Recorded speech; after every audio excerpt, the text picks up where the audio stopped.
What's going on, guys? This was supposed to be a one-on-one with the cinephile, but someone has never seen Batman Forever, so better late than never. Sure.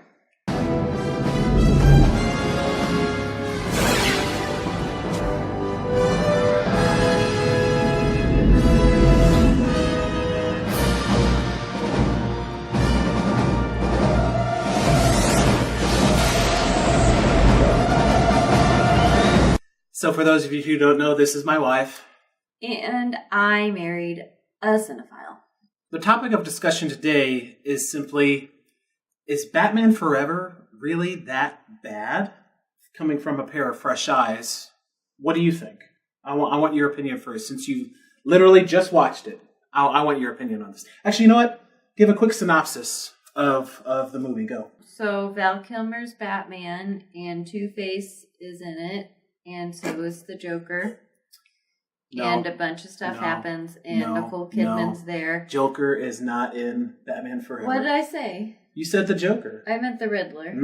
Sure you did. I did, because he has weird question mark suits, which some of them were just very strange. And Nicole Kidman's a psychologist who's kind of obsessed with Batman, but then she becomes obsessed with Bruce Wayne, but then she becomes re-obsessed with Batman. And then the Riddler's also obsessed with Batman, and then Dick Grayson's in it.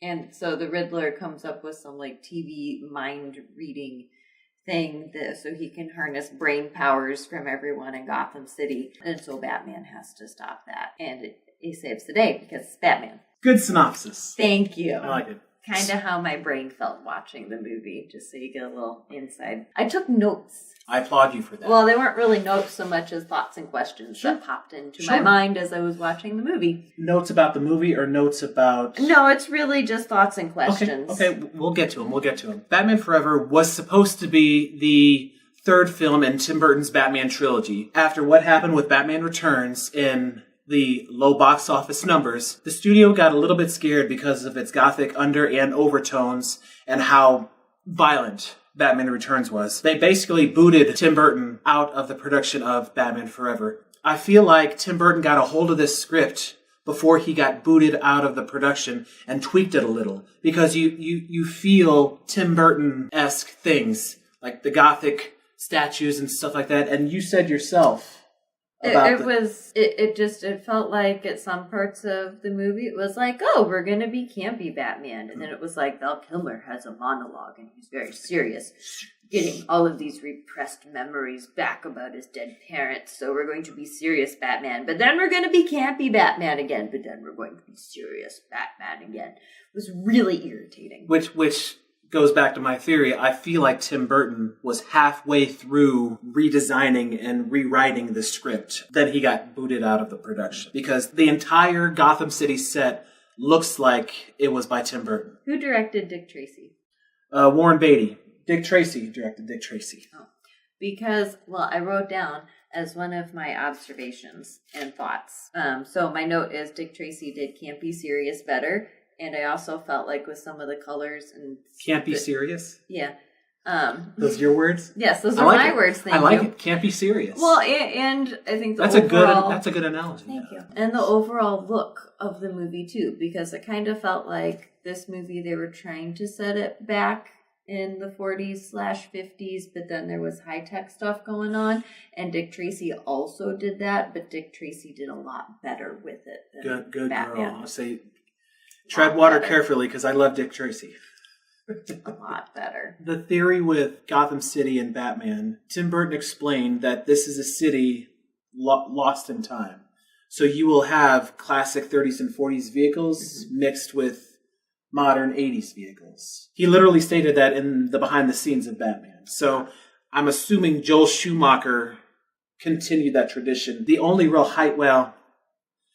we're nitpicking now. So once Tim Burton got the boot, Michael Keaton slowly followed. He enjoyed working with Tim Burton, so when Tim Burton left, Michael Keaton went as well. The rumor going around was that Vicky Vale was supposed to come back, so Kim Basinger was supposed to reprise her role, but since they got rid of Michael Keaton, they had to recast Kim Basinger's character because apparently she was too old to go after Val Kilmer's Bruce Wayne. Yes, I'm not joking with you. It gets better, sweetheart. Val Kilmer replaces Michael Keaton as Bruce Wayne and Batman. I think he does a great job playing Bruce Wayne. I think he does a really good job playing Batman. Val Kilmer's version of Bruce Wayne, I think, is really good in this because you see him at Wayne Enterprises working. You didn't see Michael Keaton doing that. No. Hell, you barely saw Christian Bale doing that. He was asleep in a trustees meeting or Exactly. something. Yeah. One of the best things that people seem to forget about this movie is his power of deduction. Not only was he able to answer these riddles fairly quickly, he was able to decipher them and figure out the man behind all of these riddles. Nicole Kidman is brought in to play Dr. Chase Meridian. She's a therapist and a psychologist. I think she is a wasted character.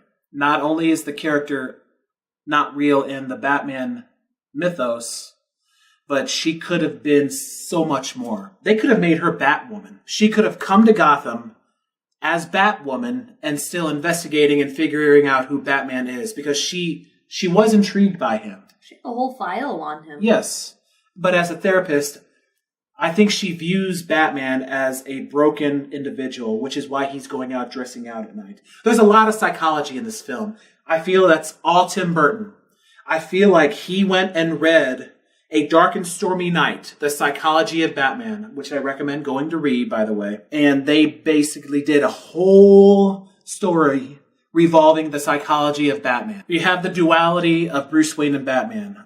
Also the duality of Harvey Dent and Two-Face. The Riddler character drips in psychological problems. Not only is it the riddle thing, but then it's the problem with trying to figure out who Batman is. And I think Jim Carrey plays a great version of the Riddler. Is he the best Riddler? No. Because I feel like he's a direct ripoff of the television show.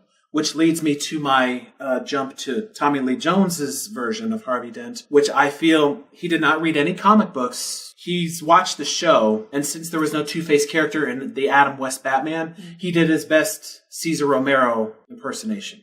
That's what it looked like to me. And not only that, I feel like once Tommy Lee Jones and Jim Carrey were on stage together, he did what he could to outshine Jim Carrey. Because he wasn't about to be upstaged by Jim Carrey. There was a lot of turmoil on the set because of Tommy Lee Jones and Jim Carrey, believe it or not. Which I can definitely buy that. For the record, Chris O'Donnell was 25 when he first played Dick Grayson and put on the rubber spandex as Robin. Now, mind you, if he was 10 years younger, if he was 15 years old, this movie would be completely different. The fact that this little kid is saving Batman is just freaking awesome. Especially when I was at that age, when I went and saw this in theaters. To see a kid my age going out there fighting crime, that was freaking cool. So if you just pretend that Chris O'Donnell is 15 instead of 25, it actually does make it a better movie. I hate this Batmobile, by the way. So much. And then, not only is there product placement for McDonald's in this movie, which I never noticed as a kid, they sold this Batmobile as a grand prize at McDonald's. I like the score. The music is very nice. I like the horns. I liked that. I actually really did enjoy this version of the Batman theme. It's not Danny Elfman's by any means, and I'm glad that they didn't try to replicate it or rip it off. Mm-hmm. They just changed it for this movie. I like that. Okay. And that horn, I thought, was excellent. And the soundtrack, yes, I bought the soundtrack. The soundtrack was awesome. He made the conclusion that there is no Batman without Bruce Wayne, and there is no Bruce Wayne without Batman. Mm-hmm. So another thing that I liked about this movie. He finally came to the realization that they are the same people. Can we at least say this about the Riddler? He was a step ahead of Batman throughout the entire movie until the very end. Yeah. The Riddler is one of my favorite villains, and I think he was portrayed well on a psychological and intellectual level. The character himself was all over the place because it's Jim Carrey. And again, I think he's doing an interpretation from the show above all else. I saw every crazy character he's ever done in that. He has one version of zany. I'm not talking about Jim Carrey, though. I'm talking about the Riddler, Edward Nygma.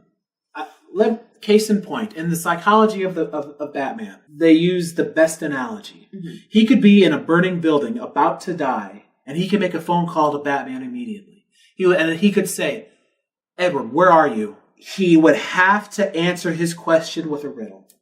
Like, I'm sometimes here, I'm sometimes there, I'm sometimes everywhere. He cannot give him a direct answer. He is mentally incapable of doing that.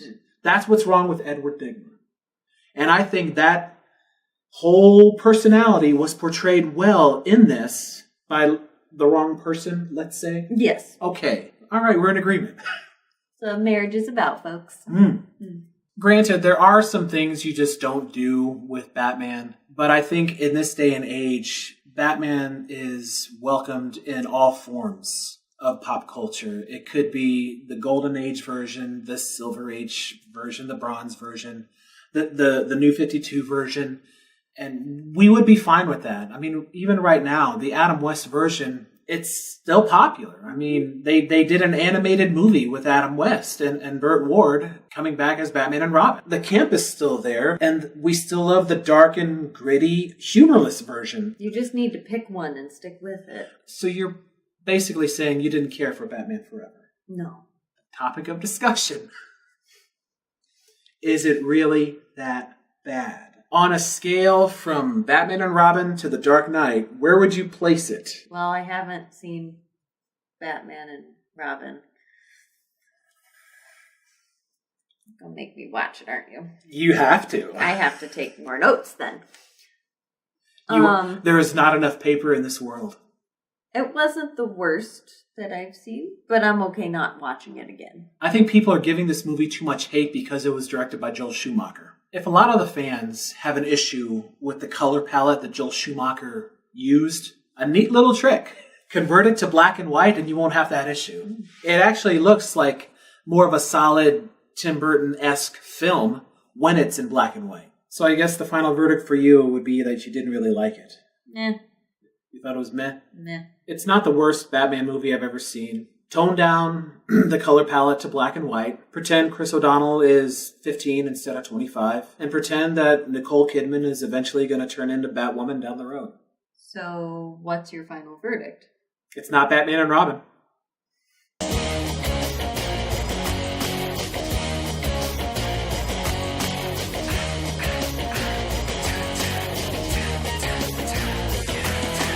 Why does Nicole Kidman's voice sound like it's dubbed? Why does he have a bat pod to the Batcave? Why is Robin wearing an earring? Why doesn't he change his costume? Because, like his trapeze costume looks like the one in the comic book. How old is he supposed to be? Somehow the circus seems racist. So they say he's called Robin because he flew in like a robin to save his brother during some accident. Robins are not strong. The Batmobile kind of looks like a penis. Is Tommy Lee Jones proud of himself in this role? Drew Barrymore? Ninja laundry? That's it? Robin did ninja laundry. Ah, jeez. The box, Nygma's box, looks like a blender. So how is it a box? Why does he call it the box? It is not box-like at all. Intruder Alert somehow shows off all the cool stuff in the Batcave. Keep nitpicking. It's okay. Neat use of UV paint. So here's where I have one. Pick one, campy or serious. Stop trying to be Tim Burton. Dick Tracy did campy, serious better. He has a mobile bat suit. Bat heat shield. Batman showing up at her apartment / hotel room or wherever in the middle of the night while she's apparently sleeping naked is kind of creepy. He loves chase, so no more Batman. Jim Carrey just seems like he's just doing the mask in this movie. This dialogue is hard to digest. A single tear, really? Once again, Jim Carrey is the same character everywhere. He has one version of zany. I really dislike Jim Carrey. The bat butt. The bat boat also looks like a penis. He was a bat torpedo. Holy rusted metal Batman! Rocket boots. I feel like those would rip his feet off. The Riddler's sequin suit. WTF. Why do rich people have weird stuff in their house? How did the kids get to the door during Halloween when because of the gate? I know. Mm-hmm. See, you're nitpicking now. I could figure that. Well, but I'm just figured I'd do stream of conscious questions and fine. Thoughts. Okay, fine. Is there anything else? No, I really am done. Here, I'll show you. See, really, sequin suit. WTF? That's the last thing I wrote. Oh, good.